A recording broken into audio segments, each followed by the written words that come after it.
ururka midowga isbeddeldoonka Soomaaliyeed ee marka magacooda la soo gaabiyo loo yaqaano MISA oo ah urur dhalinyaro ah kana shaqeeya guud ahaan dalka ayaa maanta kulan wacyigelin u sameeyay dhalinta ku dhaqan degmada Xamar Jajab ee gobolka Banaadir.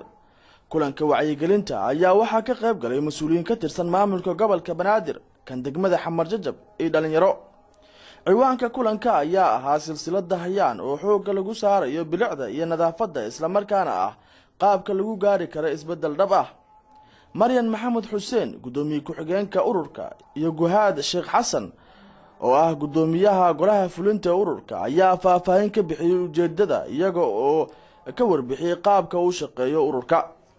anagoo ah midowga isbeddeldoonka Soomaaliyeed MISO waxaa maanta degmada Xamar Jajab ee gobolka Banaadir aan ku qabanay kulan wacyigelin ah oo aan ugu magac darnay silsilada hayaan.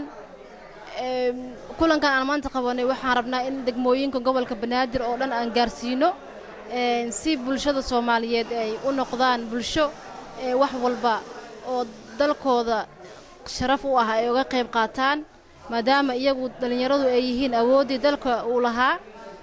inaguna waxaan ka koobanahay dhalinyaro isu tagtay oo magacaas midowga baxsatay.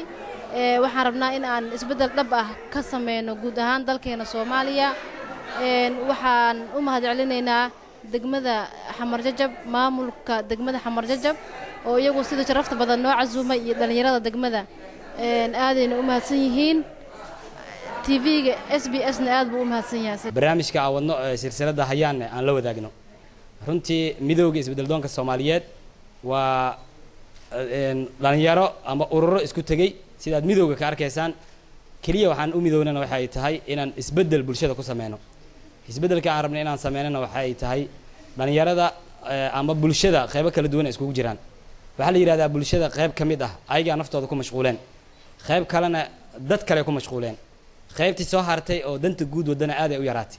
waxaan rabnaa marka dhamaanteen oo isku wada jira inaan dan guud u midowno dantaas guud ama wax la yiraahdo lahaanshiyo. waxaan halku dhig ka dhiganay dadka aan dhisno si dalka ay u dhisaan. dadka aan dhisayno micnaheedu waxa waaye wacyigelin sameeynayna. Cabdicasiis Goodax Barre agaasimaha waaxda nadaafadda ee maamulka gobolka Banaadir oo ka qayb galayay kulanka ayaa ugu baaqay dhalinta inay ka qayb qaataan nadaafadda. aniga maanta aad ay farxad waxay ii gelinaysaa marka intiina markaan ida arkay barnaamijkan la yiri bilicda iyo nadaafadda magaalada nadaafad markii la yiraahdo waa fahmi kartaa magaalada Muqdisho. guriga adiga ka soo horjeed gurigaaga ma dhihi karo because markaas ceeb ay noqonaysaa moogta laakiin guriga adiga ka soo horjeeda maalintii waxay soo bixiyaan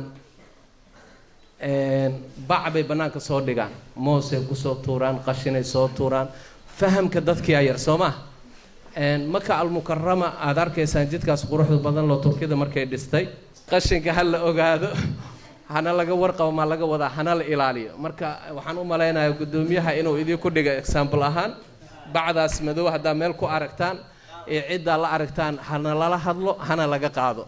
marka fartiinta maanta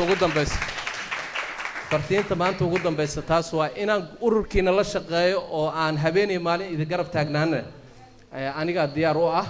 qaar ka mid ah dhalinta ka qayb galaysa kulanka ayaa soo dhaweeyay waxa ayna sheegeen in loo baahan yahay in degmooyinka kale ee gobolkana la gaarsiiyo.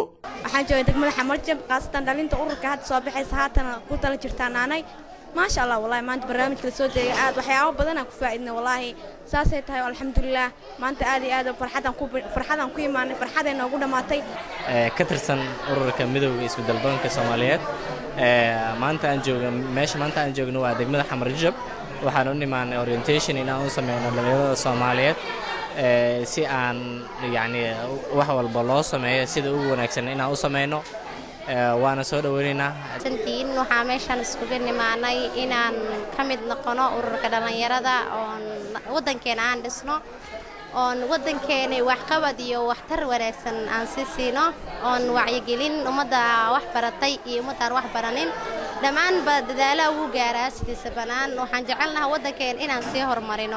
Bila Mire Maxamed SBS TV magaalada Muqdisho.